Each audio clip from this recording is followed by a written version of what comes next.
In the previous video, we discussed the map function, which is used to map a list of iterable objects to a function, and it was supposed to make the whole job of putting in a list into a function and then generating the answers from the list. It was supposed to make that easy. And now what does the filter function do? From filter, the name suggests it is supposed to filter some things on the basis of a condition function, and it will return the value of this filter function is basically, true. It gives us that what value is that called?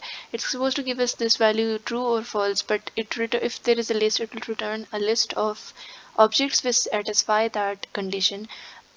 Let us consider a function def is large, where we're considering a list of objects that is larger than a specific number.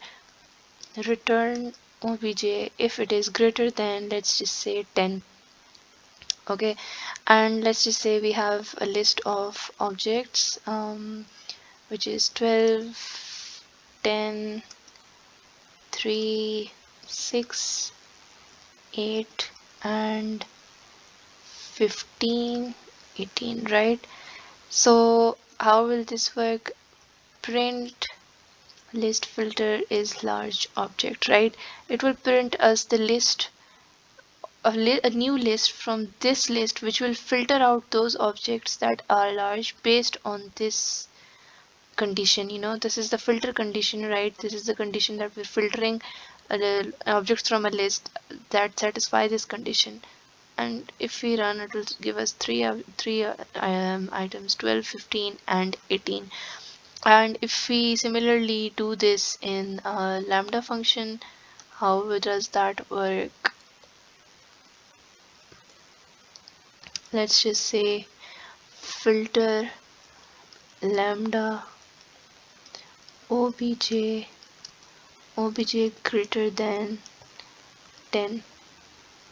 This is also supposed to do exactly the same thing, and there you go. We just reduced this 4 lines of code to 2 lines of code, and we didn't notice how we didn't even put it in a new object, into a new variable, and then declare and then print that variable. We just did this entire work in 2 lines, right? And you can do many things with it, right? You can also say object modulus 10, like just print out those numbers that are even, and what happens then? Only 10 modulus 10 will give us 0. And let's just say if we put 2, object modulus 2 is equals to 0. 12, 10, 6, 8, 10, 18, which is the basically list of even numbers. So you can see that this filter option is basically used to filter from a list, and the map function is used to apply every object of the list to that function. It's not it's like it's supposed to help you when you want to filter a list of objects based on some condition, and that is why the filter function is used. It's not much different from the map option if you think about it, because if we did the same thing with the map function, it would also treat it the same way. Let's say if we map it, what will that do? If you map it, it will return values in true, false, true, false, which means it's mapping every single object from this list.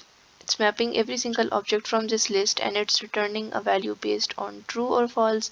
Whereas if you filter it, it will only return those values that are falling true to this condition, which is this list: 12, 10, 6, 8, 18, right?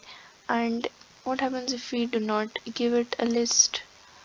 Does this affect? Yes, I think it will, because we're asking for a list. Oops.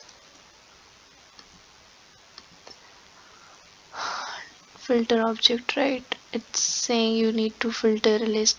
Okay, let's just see what happens if we give it a number, only 18, and then we say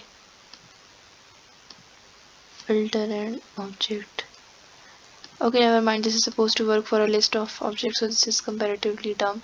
But now you understand the difference between map and filter, and why filter is used. Filter, as the name suggests, is supposed to filter out your list for you and do this work for you, whereas map will return values based on. Notice how filter returns values from the list, but the map function basically just maps every object to it, and it returns the value that comes from this condition being true or not, which means it's returning the answer to this expression, like it's solving this expression for us. But the filter function is just filtering out numbers from this list which will fall true to this condition. So that's the difference between filter and map, and in the next video we'll discuss reduce and what reduce is supposed to do. And that's it. See you in the next video.